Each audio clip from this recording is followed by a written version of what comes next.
오늘 우리에게 주실 하나님 말씀 계속해서 우리 성령의 영감, 성경에 개입하시는 성경 역사를 기록하는 일에 개입하신 성령의 영감에 대한 말씀을 두 번째 오늘 내용들이 그렇게 길진 않은데 어쨌든 함께 생각을 해보도록 하겠습니다. 말씀 한 구절을 읽고 오늘 말씀을 보겠습니다. 베드로 후서 1장을 보겠습니다. 베드로 후서 1장 21절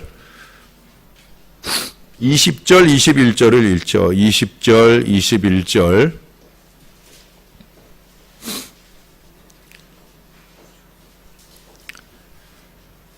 같이 한번 한 목소리로 읽겠습니다. 베드로 후서 1장 20절, 21절. 우리 한 목소리로 읽습니다. 시작. 먼저 알 것은 성경의 모든 예언은 사사로이 풀 것이 아니니 예언은 언제든지 사람의 뜻으로 낸 것이 아니요 오직 성령의 감동하심을 받은 사람들이 하나님께 받아 말한 것임이라. 아멘. 우리 지난주에 그 성령의 영감, 성령의 감동에 대한 말씀을 공부하면서 특별히 영감의 의미를 생각해 봤고요. 그 다음에 이 영감, 감동에 대한 여러 가지 이론들 가운데 특별히 계시에 대한, 근데 그 계시가 나타나는 모양이 뭐 축자 영감이라든지 기계 영감이라든지 문자 영감 같이 하나님께서 직접 단어 하나하나를 찝어주시고 그것들을 그대로 적은 것이다라고 하는 좀 과도한 영감을 좀 과도하게 집착하는 의미의 이론들을 잠깐 생각을 해봤어요. 물론 이제 계시라고 하는 방편, 우리가 일반적으로 신앙 안에서 보면 두 가지 계시를 얘기합니다. 하나는 특별 계시를 얘기하고 또 하나는 일반 계시를 얘기해요. 제가 한번 여러분들에게 수요일 저녁에도 말씀을 드렸어요. 특별 계시는 뭐라고 그랬어요? 기억나셔요? 안 나시죠?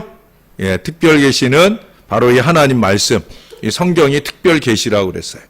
결국은 이 성경을 특별 계시로 보는 것은 성경은 계시로 주어진 말씀이다. 예? 계시를 통해 1600년 동안 35명에서 40명 가까운 저자들에게 계시로 보여. 그래서 쓰게 하신 바로 그 성경이다.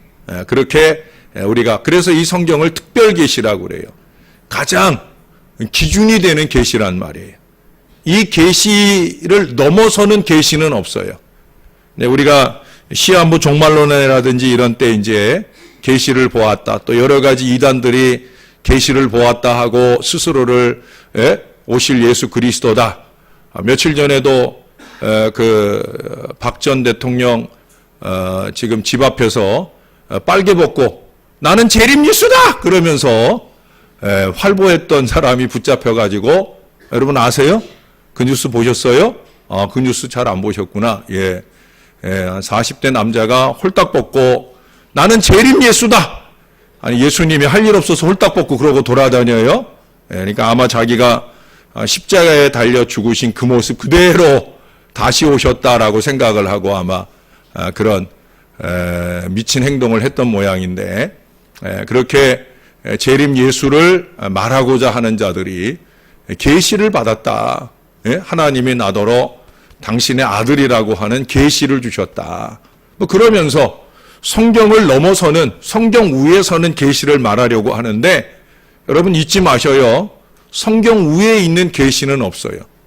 성경이 제일된 유일무이한 특별한 계시인 것을 믿으시기를 바랍니다.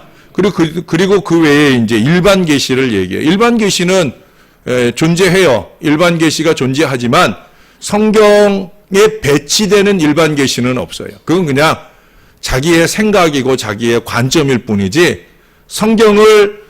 성경과 반대되는 개념의 계시를 하나님이 주시는 바가 없다라고 하는 거예요. 일반 계시는 뭐냐?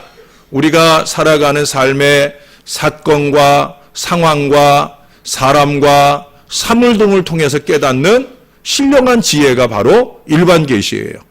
물론 그런 우리가 직접적으로 접하게 되는 사건이나 상황이나 사람이나 사물을 통해서만 아니라 정말로 우리가 하나님 앞에 기도하는 중에 신령하게 깨닫는 그런 계시, 말씀에 근거하여 깨닫는 감동, 그런 것들이 이제 일반 계시에 들어가게 되어지는 거예요. 그러나 그것들이 우리가 지금 이 시대에 성령의 감동을 통해서 받는 그 일반 계시들이 성경 위에 있을 수는 없다는 거예요. 또 우리가 감동을 받지만 그러나 그 감동받는 바가 성경처럼 또 다른 성경의 기록을 만들어낼 수도 없다라고 하는 거예요.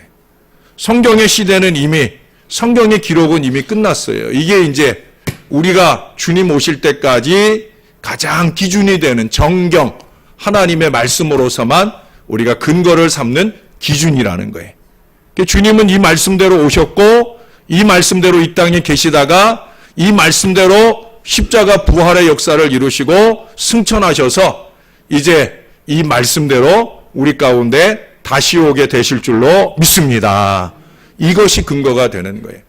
그래서 이제 계시라고 하는 것들이, 계시라고 하는 것 자체가 나쁜 의미는 아니지만 그래도 뭐 문자적으로나 기계적으로나 또는 축자 영감처럼 그저 뭐 단어 하나하나까지 다 그렇게 찝어주시는 계시의 의미는 아니다. 예, 그런 의미는 아니다. 왜냐하면 하나님은 우리 각 인격을 존중하시는 하나님이거든요. 예? 그래서 제가 지난주에는 마태 얘기도 하고 누가 얘기도 했잖아요. 그렇죠? 마태의 삶의 배경, 그가 세리 출신이니까 숫자에 밝으니까 마태복음을 적을 때는 특별히 숫자 개념이 다른 복음서에 비해서 많이 언급이 된다는 거예요. 또 누가복음이나 사도행전 같은 데는 의학적 용어나 의학적 해석들이 많이 나온다. 왜? 누가가 뭐 출신이다? 의사 출신이다. 하나님은 이런 각 개인의 성격이나 기질이나 또는 직업적 배경이나 그것들을 근거로 해서 성경을 쓰게 하시는 경우도 있다는 게, 그런 점에서 이 계시 또는 그런 축자, 문자, 기계 이런 영감은 조금 성경을 계시로 쓰게 하신 부분에 대해서 어느 정도 한계를 느끼게 한다는 거예요. 그래서 나온 게 뭐냐면 조명이라고 하는 거예요. 조명. 빛을 비추어 준다는 거죠. 예? 예수님에 대해서 예를 들어서 예수님에 대해서 그 예수님을 조명, 예수님을 보여주시는데 이렇게 성경을 써나갈 수 있도록 보여주신다. 여러분 생각해 보세요. 저는 요한복음을 읽을 때마다 참 기가 막히다. 왜 기가 막히냐면 요한이라고 하는 사람의 직업적 배경은 뭐예요? 예? 사도 요한은 뭐 하던 사람이에요? 어부잖아요, 어부. 예? 고기 잡는 사람이잖아요. 베드로, 야고보, 요한 다 뭐예요? 갈릴리의 어부란 말이에요.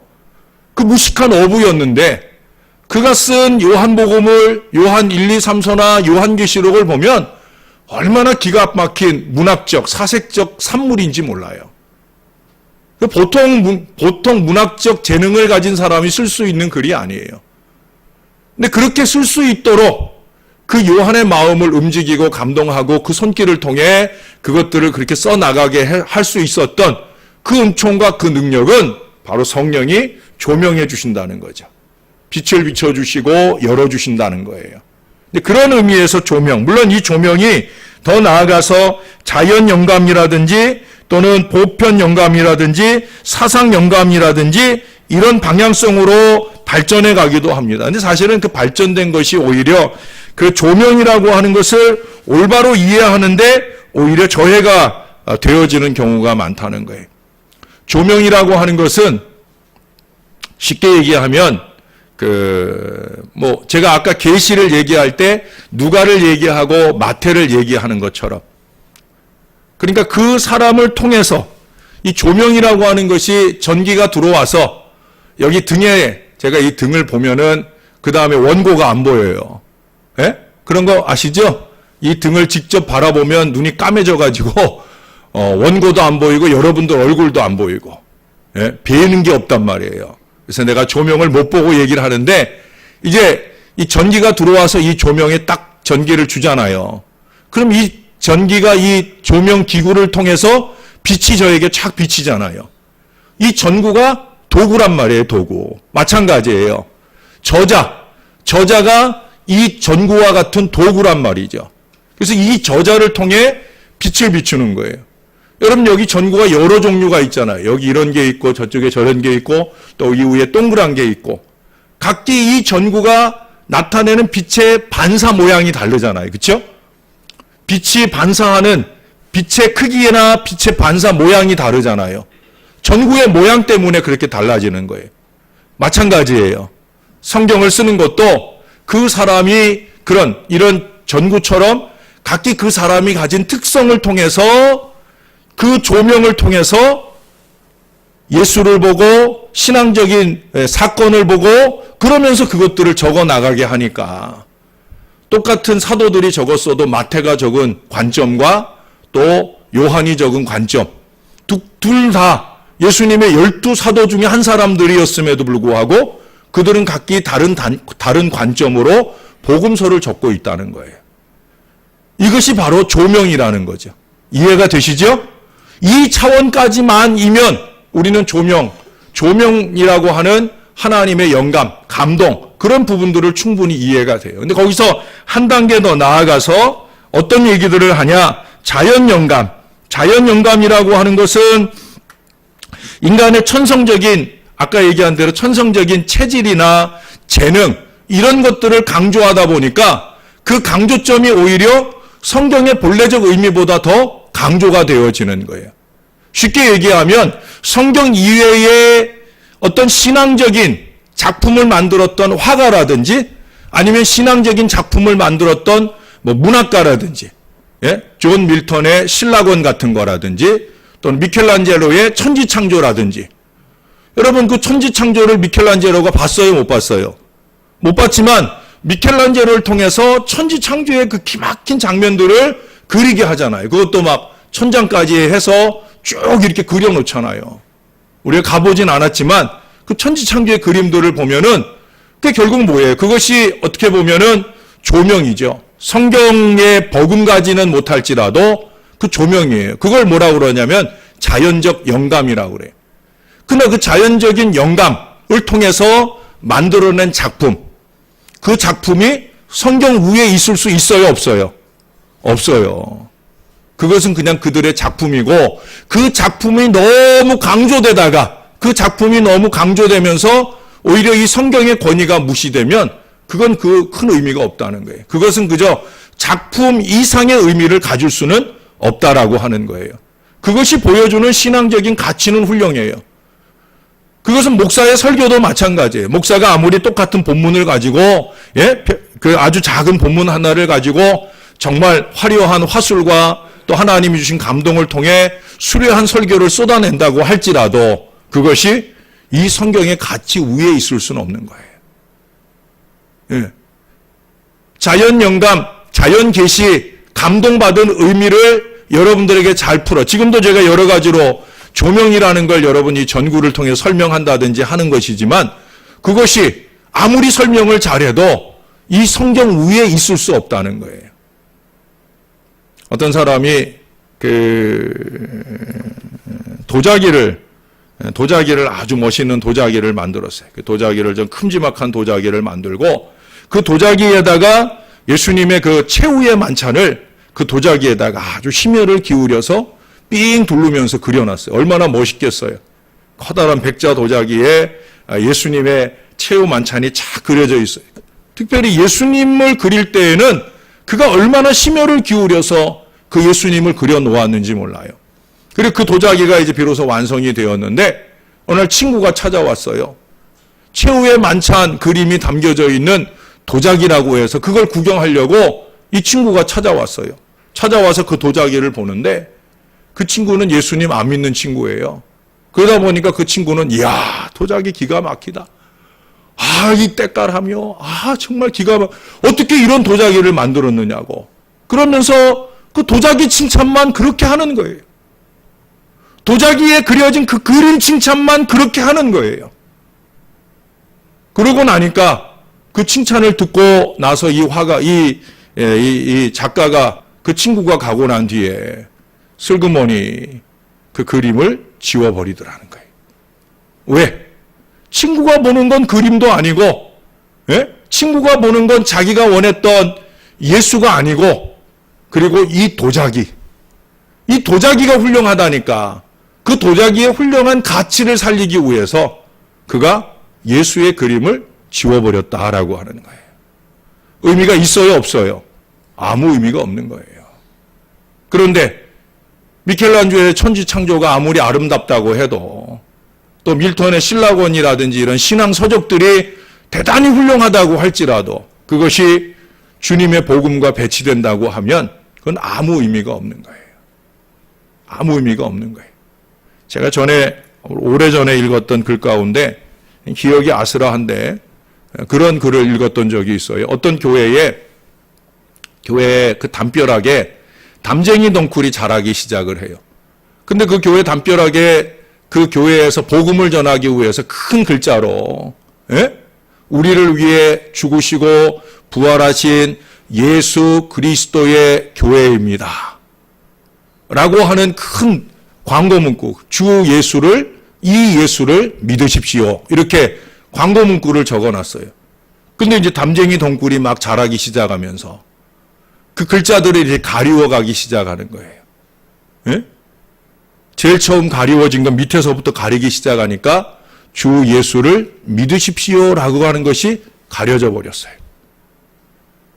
예수가 우리를 위해 십자가에 죽으시고 부활하신 예수 그리스도를 믿으시오 하는데 예수 그리스도를 믿으시오라고 하는 게 지워지고 그 다음에 위쪽에 우리를 위해 죽으시고 부활하시니 지워지고 그리고 마지막에 예수님, 예수 그리스도도 지워지고 그 결국은 그냥 교회라고 하는 것만 남아있고 거기에 정략 그 교회가 교회됨으로 나타내야 될 것들은 다 사라져 버리더라. 그런 얘기를 합니다. 사람들이 그 교회를 지나가면서 감탄하는 건 뭐겠어요? 야, 담쟁이 덩쿨 멋있다. 몇 년 전에 대구 제1교회가 교회 전체가 이렇게 담쟁이 덩쿨로 아주 멋있게 뒤덮여 있어서 정말 기가 막히게 아름다웠었는데 이제 그 덩쿨을 다 걷어내는 작업들을 이제 했던 기억들이 나는데 그 담쟁이 덩쿨이 그 교회의 상징이 되어서는 안 되는 거잖아요. 그 교회 꼭대기에 높이 세워져 있는 십자가가 교회의 상징이 되고 그 십자가가 보여주는 예수 그리스도가 교회가 나타낼 바가 되어야 되지. 교회가 그저 담쟁이 덩굴이 자랑이 되고 교회의 치장이 자랑이 되는 건 의미가 없다는 거예요. 마찬가지예요, 여러분. 자연계시라고 하는 것이 빠질 수 있는 오류가 바로 그런 거라는 거예요. 자연계시만 아니라 그 다음에 뭐 사상영감이라든지 또는 보편적인 영감 뭐 이런 것들도 다 마찬가지입니다. 여러분 우리가 다 이 보편적인 영감이라는 건 뭐냐면 우리도 지금 다 하나님의 성령의 감동을 받을 수 있어요, 없어요? 있어요. 하나님의 감동을 받을 수 있어요. 부족한 종이 설교 준비할 때도 하나님의 감동을 받는 것이고 종이 여러분들에게 이 말씀을 전할 때에도 이 가운데 이 말씀을 감동으로 받는 사람들도 있을 거예요. 그러나 그것이 다 성경일 수는 없잖아요. 제가 설교 원고를 저는 원고를 다 적는 스타일의 설교를 지금까지 해오고 있고 앞으로도 그럴 것인데 제가 적어놓은 원고가 성경이 될 수는 없잖아요. 거기에 아무리 성경보다도 더 대단한 필치로 글귀를 쓰고 문자를 쓰고 그렇게 했다고 할지라도 그것이 성경이 될 수 있어요, 없어요? 없는 거예요. 보편적인 영감, 보편적인 감동은 우리 모두가 다 받을 수 있는 건 맞아요. 그러나 성경이 보편적인 감동 안에 매여 있을 수 없고 보편적인 감동 밖에 있지도 아니하다는 거예요. 그러니까 보편적인 감동만으로 성경을 설명한다고 하면 오늘날 저와 여러분들이 보편적으로 감동받고 적는 글도 그러면 성경이 될 수 있느냐? 그건 아니잖아요. 그렇죠? 그런 점에서 이 부분에 대한 문제도 없지 않아 있다는 거예요. 제가 이런 여러 가지 영감에 대한 이론들을 쭉 나열을 했는데 결국은 여러분들의 마음속에 이제 계시라든지 또는 조명이라든지 그것에 있어서의 아주 중요한 관점만 여러분들이 깨닫고 있으면 돼요. 그건 뭐예요? 성경은 하나님의 감동으로 된 것이다. 믿습니까? 그러면 이 완전 또는 전 영감, 감동이라고 하는 게 어떤 의미로 우리가 이해할 수 있느냐? 마지막 정리를 조금 할게요. 우리 지난주에 읽었던 디모데후서 3장 16절에 보면은 모든 성경은 하나님의 감동으로 되었다 그랬잖아요. 어떻게 감동이 되었느냐 하는 거예요. 어떻게 감동이 되었느냐 하는 것은 사실 우리가 잘 모르잖아요. 그러나 우리가 이미 설명드린 대로 1600여 년 동안 35명에서 40명의 저자들을 통해 방금 우리가 읽었던 베드로후서 1장 21절을 보십시다. 자, 20절을 먼저 보면 먼저 알 것은 성경의 모든 예언은 사사로이 풀 것이 아니다. 예? 자기의 생각대로 풀어서는 안 된다는 거예요. 물론 똑같은 구절을 보아도 하나님이 그 구절을 보는 목회자나 성도들 각자의 마음속에 주시는 감동이 달라요. 우리가 또 한 사람이 보아도 이 모양으로 볼 수도 있고 저 모양으로도 볼 수도 있어요. 저도 여러분들에게 똑같은 본문을 가지고 한 주 동안에도 저한테 이 본문 하나 가지고 오늘 이 구절 가지고 지금도 설교하고 금요일 저녁에도 하고 주일에도 하고 그러라고 하는 숙제를 내주면 하나님은 또 그 숙제를 하게 하셔요. 예? 그렇게 각기 하나님께서 이 모양 저 모양의 감동을 주시지만 그렇다고 해서 사사로이 개인적인 견해로 풀을 하나님의 말씀은 아니라는 거예요. 왜 그런가? 그 다음 21절에 보니까 예언은 언제든지 사람의 뜻으로 낸 것이 아니요 오직 성령의 감동하심을 받은 사람들이 하나님께 받아 말한 것임이라. 할렐루야. 저자들에게 하나님께서 말씀하셨다라고 하는 거예요. 저자들에게 하나님 말씀하시고 하나님 말씀하신 바를 저자들이 말한 바 그대로 그 모든 것들을 받아 적어놓은 것이 바로 이 하나님의 말씀이다. 또한 두 번째 강조점들은 뭐냐면 이 모든 성경은 하나님의 감동으로 되었다. 그러니까 66권 중에 어떤 것은 하나님의 감동으로 되고 어떤 것은 하나님의 감동이 없이 되고 이런 것이 없다는 거예요. 66권 그것이 누가 썼던지 간에 66권 모두 속에 하나님의 감동이 있는 줄로 믿으시기를 바랍니다. 성경은 버릴 것이 없어요. 예? 그러니까 여러분들 성경을 편식하면 안 돼요. 나는 요한복음이 제일 은혜로워. 이거 아니란 말이에요. 예?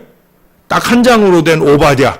그건 뭐 니느웨를 향해서 쓴 오바댜 그 안에서 뭐 깨달을 게 있는가 싶지만 안 그래요, 여러분. 성경은 필요 없이 이 안에 담겨진 책이 하나도 없다고 믿으시기를 바랍니다.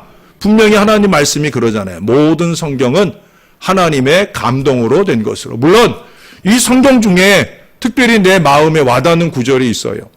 또 새해가 되면 우리가 올해 내게 주실 하나님 말씀을 받잖아요. 그렇죠? 그 말씀이 정말 올 한 해 내가 살아가기에 참 필요하고 참 적합한 말씀을 하나님이 기가 막히게 주셨는데 그 말씀 붙들고 올 한 해 사는 건 중요해요. 그러나 그것이 우리의 평생의 말씀이 되는 것 그것만으로는 아니라는 거죠. 이 66권 안에 얼마나 기가 막히고 좋은 말씀들이 많은데 우리가 그 한 말씀에 너무 집착하다 보면은 매주마다 매일마다 주어지는 목회자를 통해 주어지는 하나님의 말씀이 너무 흘려들어지게 된단 말이에요. 그러니까 여러분 모든 성경은 하나님의 감동으로 된 것이다 하는 마음으로 하나님의 말씀을 늘 보편적으로 받으시는 하나님의 자녀들이 되시기를 바랍니다. 뿐만 아니라 우리 성경을 한 구절 더 찾아보죠. 고린도전서 2장입니다. 고린도전서 2장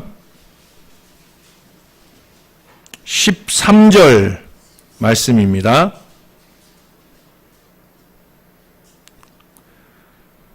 여러분이 한번 읽어주실래요? 시작.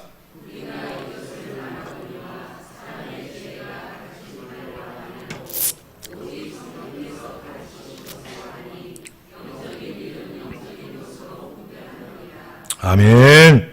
말, 단어 하나하나에 감동이 있다는 거예요. 여기선 이 말씀이 필요하고 저기선 저 말씀이 필요하고 내일도 제가 내일 아침에 설교할 때 꼴이라고 하는 히브리 말을 여러분들에게 설명을 할 거예요. 꼴이라고 하는 말이 뭐냐? 내일 아침에 오시면 들을 거예요. 그 한 단어, 예? 똑같은 의미를 가진 히브리 언어가 많지만 특별히 그 단어를 쓰시는 의미가 있다는 거죠. 이 성경 안에 보면 그래요. 물론 아까 얘기한 대로 하나님께서 문자적으로 영감을 주시는 하나님은 아니신 게 맞아요. 그러나 때때로 하나님은 거기 그 자리, 그 단어를 통해서만 우리가 감동을 받을 수 있게 하기 위하여 그 말을 쓰게 하시는 경우가 있다는 거죠. 여기 보면은 우리가 이것을 말하거니와 사람의 지혜가 가르친 말로 하는 게 아니라 성령의 가르치신 것으로 한다. 말 하나, 단어 하나까지라도 성령이 가르친 걸로 말하게 되는 은혜. 그것이 바로 그 근본적인 출발점은 뭐냐? 바로 이 성경이에요. 우리가 그렇게 저나 여러분들이 성령의 가르치는 말로 말할 수 있는 이 믿음의 지혜가 성경을 쓰신 저자들로 통하여 우리가 깨달아가야 할 지혜인 줄로 믿습니다. 우리가 지금 이 시대를 살면서 성경을 쓸 만큼의 영감을 받을 수도 없고 또 우리가 설사 그만한 영감을 받아서 대단한 설교 원고를 쓰고 대단한 우리가 성경 공부 예를 들어서 가르침을 쓰고 또 개인적으로 큐티 묵상을 하면서 묵상받은 말씀을 우리가 적어보기도 하고 그런다고 할지라도 그것이 성경이 될 수는 없는 건 분명해요. 그러나 성경이 될 수 없다고 해서 가치 없다는 건 아니에요. 그것이 가치 없다고 그러면 저와 여러분들이 끊임없이 성령의 조명, 성령의 감동, 성령의 가르침 받는 이 은혜를 누리지 못하잖아요. 저와 여러분의 사명은 뭐냐? 오늘 우리들에게도 성령의 영감, 성령의 감동이 살아있을 수 있도록 신앙하며 살아야 될 줄로 믿습니다. 다시 말해서 성령의 감동을 위해 준비된 사람이 되어야 된다는 거예요. 성령의 감동을 위해 준비된다는 게 뭐예요? 우리가 지지난 시간까지 쭉 공부했던 바로 성령의 충만이에요. 성령의 충만, 성령의 흐름이 쭉 유지될 수 있도록 그렇게 우리가 살아야 된다는 거예요. 무엇보다 말씀을 들고 여러분 앞에 서야 할 목사가 늘 성령의 충만함 속에 지낼 수 있도록 여러분들이 잘 도와주셔야 돼요.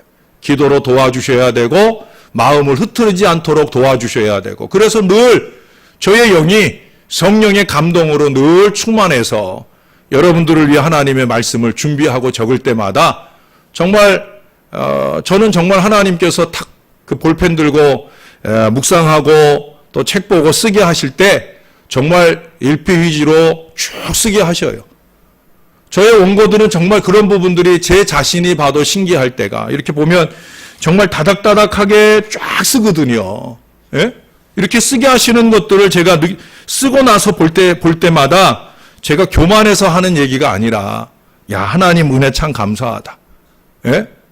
이런 걸 쓰게 하시다니. 저는 말하는 것보다 쓰는 게 더 좋을 때가 많아요. 그래서 말하는 걸로 잘 표현되지 못할 때가 많이 있더라고요. 쓰는 게 더 좋을 때가 많아요. 근데 그 쓰는 것들이 결국 성령이 저의 안에 충만할 때 분명하게도 잘 써지는 거 맞습니다. 여러분 레오나르도 다빈치가 얼마나 훌륭한 화가예요. 그에게 이런 일화가 있어요. 그가 어느 날 아주 심혈을 기울여서 그림을 그리고 있었어요. 그리고 막 그 시간에 예수님의 모습을 정성을 다해서 신령한 감동 속에 그 예수님 모습을 막 그려내고 있었어요. 그런데 그때 어린아이 하나가 그 화실에 들어옵니다. 이 아이는 화가 지망생이에요. 그래서 이 레오나르도 다빈치한테 배우려고 이제 막 신이 나가지고 들어온 거예요. 그래 화실에 들어와가지고 선생님 하고 들어오면서 너무 설치다가 그만 그 화구를 건드려가지고 그래가지고 우당탕 퉁탕 소리가 난 거예요. 정신을 집중해서 예수님 그리려다가 우당탕 퉁탕 소리 나면서 애가 실수를 하게 되니까 레오나르도 다빈치가 자기도 모르게 아이로마 그러면서 아이를 꾸중했어요. 그냥 그렇게 꾸중하고 그 아이 가르치는 시간을 이어가고 싶었는데 애는 또 애대로 어린 마음에 선생님한테 꾸중 들으니까 으앙 하면서 울고 가버렸어요. 애 울음소리가 점점 작아집니다. 그리고 완전히 사라졌어요. 이제 울음소리가 사라져 버렸으니까 내 마음의 고요를 찾고 다시 그림에 집중할 수 있겠지라고 생각을 하고 그림을 그리려 했지만 그림이 그려지겠어요? 안 그려지겠어요? 안 그려지죠. 안 그려져요. 처음에는 그 아이에 대한 원망의 마음이 그 마음에 있었어요. 그 녀석 때문에, 그 녀석 때문에 그림 그리는 게 잘 안 되네 라고 시작을 했지만 다음 순간에 자기가 그리려고 하는 그 예수님께서 자기의 마음에 주시는 감동이 뭐냐? 그 아이 때문이 아니라 바로 너 자신 때문이다. 그래서 화가가, 이 레오나르도 다빈치가 다시 붓을 놓고 밖으로 뛰어나갔어요. 아이의 이름을 부르면서 한참을 달려가서 그 아이를 잘 달래고, 선생님하고 가서 그림 연습하자 하고 데리고 와서 그 아이 데리고 들어와서 그 아이를 이렇게 옆에 앉혀놓고, 자, 우리 선생님이 그리는 거 보든지 아니면 너도 옆에서 그림을 그리든지 하고 그 아이의 마음을 평안하게 해준 뒤에 이제 자기의 그림을 다시 그리기 시작할 때 그 마음의 고요한 중에 성령이 다시 충만하게 임하고 그 그림을 잘 그려나가게 되는 그런 큰 은혜를 입게 되었다라고 하는 거예요. 그 이야기의 말미에 그는 우리들에게 이런 교훈을 얘기합니다.